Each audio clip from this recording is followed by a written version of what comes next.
నమస్కారము. మనకు సంబంధించిన ప్రాచీన కళారూపాలలో బిచ్చగుంట కథలు ఒకటి. బిచ్చగుంట అంటే వీరు ఊరూరా కథలు చెబుతూ ఒక ఊరి నుంచి మరొక ఊరికి వెళుతుంటారు. వీరు ప్రతి 3 సంవత్సరములకు ఒకసారి గ్రామమునకు వచ్చి అక్కడ కథలను చెబుతుంటారు.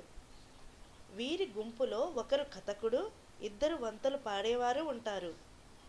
కథ మధ్యలో వచ్చే పిట్ట కథలు కడుపుబ్బా నవ్విస్తాయి. వీరు చెప్పే కథలు బాగా ప్రాచుర్యం పొందాయి. వీరు చెప్పిన కథలలో మనం ఈరోజు బాలచంద్రుని కథ గురించి తెలుసుకుందాము.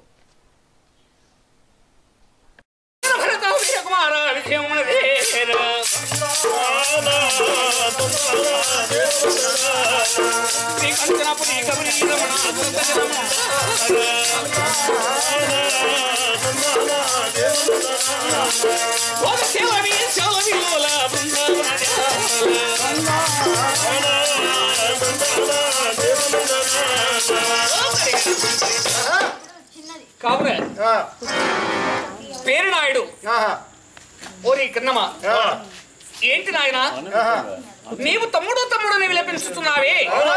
నీకు తమ్ముడు ఎవరున్నారు బాబు? నాకు తమ్ముడు ఎవరున్నారు? అదే మీ బ్రహ్మహారి మహాతల్లి ఐతమ్మ గర్భవస్థం పుట్టాడు. ఈయన కుతికిన 1,000 గండాల ముంచేత 32 గండాలు. ఈ పిల్లవాడి బ్రాహ్మణుడు చెప్పగా మన తండ్రి బ్రహ్మనాయుడు ఈ పిల్లవాడిని ఉక్కుమంగ సభలో పెట్టి నన్ను సముద్రంలో పారవేయించమన్నారు. నాకు పారవేటకు చేతులు ఆడక ఈ పిల్లవాడిని చూసి తమ్ముడా నిన్ను ఎలా పారవేస్తారని చూపించు. అబ్బాయి ఒకసారి నాకు చూపించు. చూపిస్తే మీ జాతే మంచిది కాదు అని బాలచంద్రుని ఎత్తుకున్నాడండి పినతండ్రి గారైనటువంటి పేరు నాయుడు. అబ్బాయిని చూసి అబ్బాయి చంద్రుడు చూసినటువంటి వాడై అయ్యో నాయన ఇంత అందమైనటువంటి అబ్బాయికి ఏమిటి కుతికిన 1,000 గండములు అరచేత 6 కోట్ల గండములు ముంచేత 3 కోట్ల గండములు ఉన్నాయని ఏ బ్రాహ్మణుడు చెప్పారు నాయన?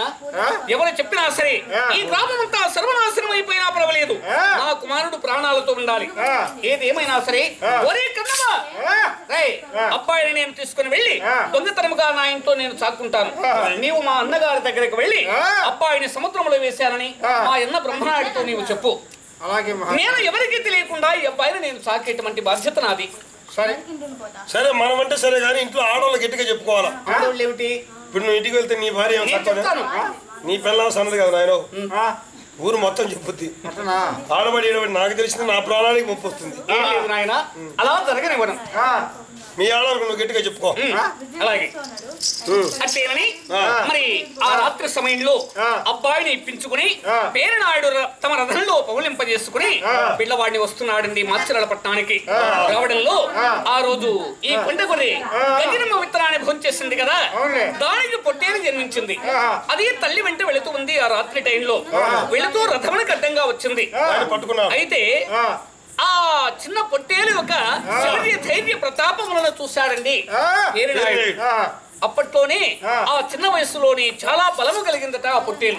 చెంగు చెంగు ఎగురుతుంటే భూమి కూడా గిట్టలు దిగబడుతున్నాయి, దిగబడిపోతున్నాయి.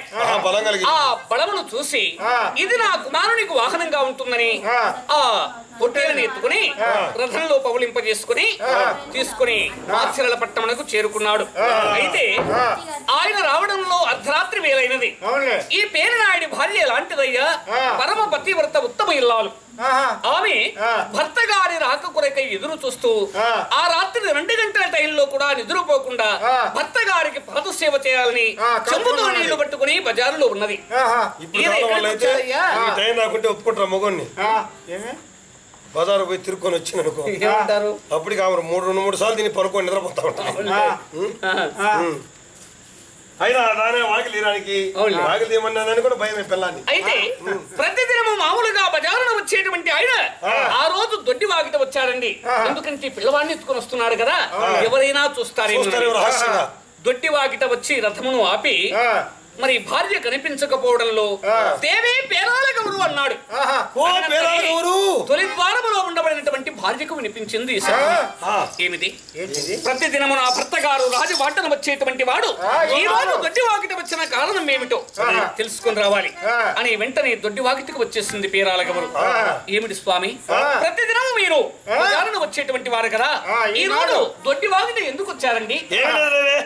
వచ్చాను అరసుకున్న తలుపుది లోపలికి బా, నీ కేకలు చాచి బుట్టెలకి చెప్తాను అని ఆ పిల్లవాడిని ఎత్తుకుని లోనకి వచ్చేసాడు. లోనకి వచ్చేసి పిల్లవాడు చదువుకుందాం. నేను ప్రతిరోజు సందోల బాపట్ల పోతున్నా కదా, ఆమెకు 10 మంది పిల్లలు, 11వ కానుపు కూడా మగ పిల్లవాడే పుట్టాడు. నీకెంతమంది పిల్లలు అడిగితే నాకు పెళ్లి 14 ఏళ్ళు నా భార్యకి లేరు, నాకు లేరమ్మా సంతానం అని చెప్పా. అటైతే ఈ కొడుకు పుట్టా, నీకు ఇస్తాను, నువ్వు చాక్కోపోనని మాట తప్పకుండా నేను కొడుకును ప్రసవించింది, చాక్కోపోనని చెప్పి నాకు ఇచ్చింది. మనకు బిడ్డ లేరు కదా అని చెప్పి చాక్కుందాం నేను ఎత్తుకొని వచ్చిన. ఏమండి, ఈ అబ్బాయి మా అక్క కుమారుడు కదండి? మా అక్క కుమారుడే. నీకెక్కడ తెలుసు? నేను చూశాను కదండి ఇంతకు మునుపు ఇక్కడ ఈ అబ్బాయిని చూశానుగా. అక్క కొడుకునటవా? అవునా? అయితే ఇప్పుడు నీకు ఆ కన్నమున ఎక్కడ దాపురమయ్యాడండి? గట్టి కేకలు వేసినట్టే నిన్ను తన్ని మీ అమ్మగారిని పంపిస్తా, జాగ్రత్త. ఎవరికి తెలియకుండా ఈ పట్టణమే కాదు ఈ ఊరంతా నాశనం అయిపోయినా సరే ఈ పిల్లవాడిని మనం చాక్కోవాలి. ఈ పిల్లవాడు చాలా పాలు త్రాగుతాడే, వీడికి అన్ని పాలు ఎక్కడ నుండి తీసుకురావాలి? పిల్లవాడిని ముందు వేసుకొని చీకించుకుంటాను, అయ్యే పడతాయి పాలు. అలా పోయే నోటికి ఏది వస్తే అది మాట్లాడమేనా? పేరునాయుడు ఆ మాటలు లేదు బాబు. దేవి, మన ఇంటి ఇలవేపు దేవుడు ఉన్నాడు కదా చెన్నకేశవ స్వామి, మరి నీవు కట్టు నీకు బాలింత కట్టు కట్టి వేషము నీకు బాలింత వేషమును వేసి గొర్రెలవంతమును పూజించి మరి నీవు అక్కడ కూర్చొని మన ఇంటి ఇలవేల్పు దేవుడైనటువంటి చెన్నకేశవ స్వామిని ప్రార్థించవే పాలు పడతాయని చెప్పాడు ఆయన. అది ఆయన చెప్పిన మాట. నేను తొందరగా పడి మార్గం నేను చెప్పినా ఇప్పుడేం అట్లేనని ఆ మహాతల్లి చెన్నకేశవ స్వామిని ప్రార్థింప ఆ చెన్నకేశవ స్వామి కృప చేత 8 మందికి సరిపోయేలా పాలన ప్రసాదించినాడు ఆయన. భగవంతుడు కదా ఆయనకి ఏమయ్యా. కన్నమన్న వెళ్ళి బ్రహ్మనాయుడితో నేను అబ్బాయిని సముద్రంలో పారేసి వచ్చానని చెప్పాడు.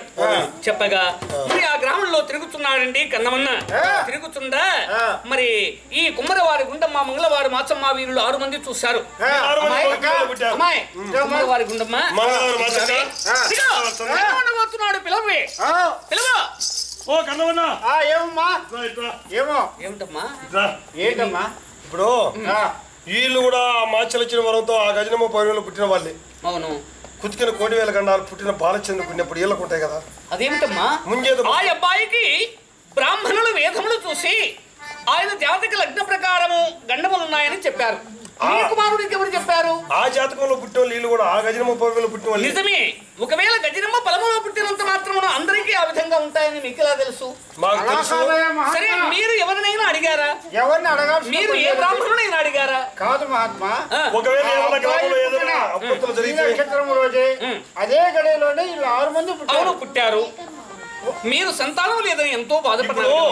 ఆ పిల్లని కుతికిన 1,00,000 ఉన్నప్పుడు దాంట్లో ఇలా సగం ఉండవు.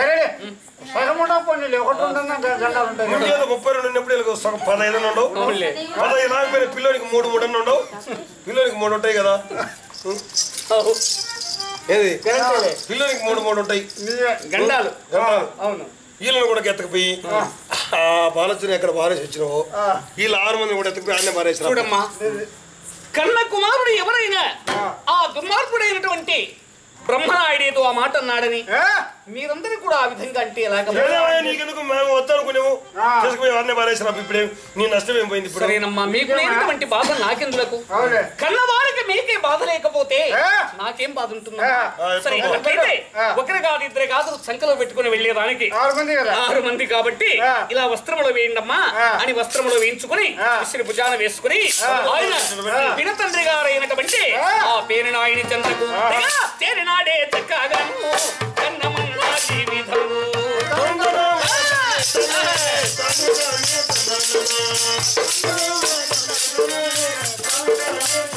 అయ్యా పేరునాయుడు చేరి ఇట్లునేమి నిలిపినాడు.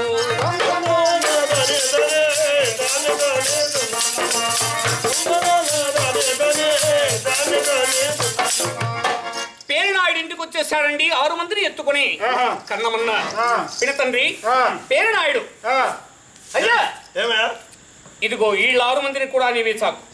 ఎవరెవరు ఈ పిల్లల కొడుకులంతా? వీళ్ళు ఈ బాలచంద్రుడు వీళ్ళు 6 మంది ఒకే ఒక గజనిమ్మ ఉప్పలో జన్మించిన వారు.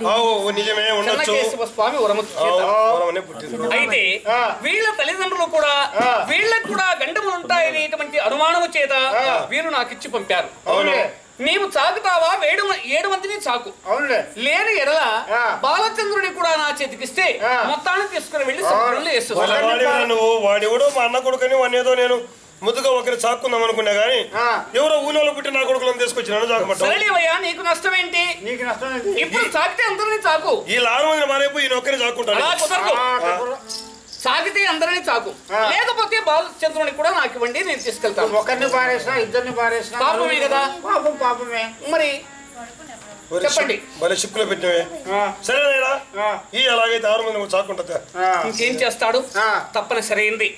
అందుచేత నాయన నాకు ఈ పిల్లవాళ్ళు నా ఇంట్లో ఉన్నట్లు ఎవరికి చెప్పాకు, చెప్పవద్దని చెప్పి కన్నమన్నను పంపి ఆ రోజు నుండి మరి ఎంతో గారాభవంగా పిల్లవాళ్ళనందరినీ కూడా ఎంతో ప్రేమతో పెంచుకుంటున్నాడు మహాత్ములారా. మరి ఇంకా జరగబోవు కథ రేపు రాత్రికి.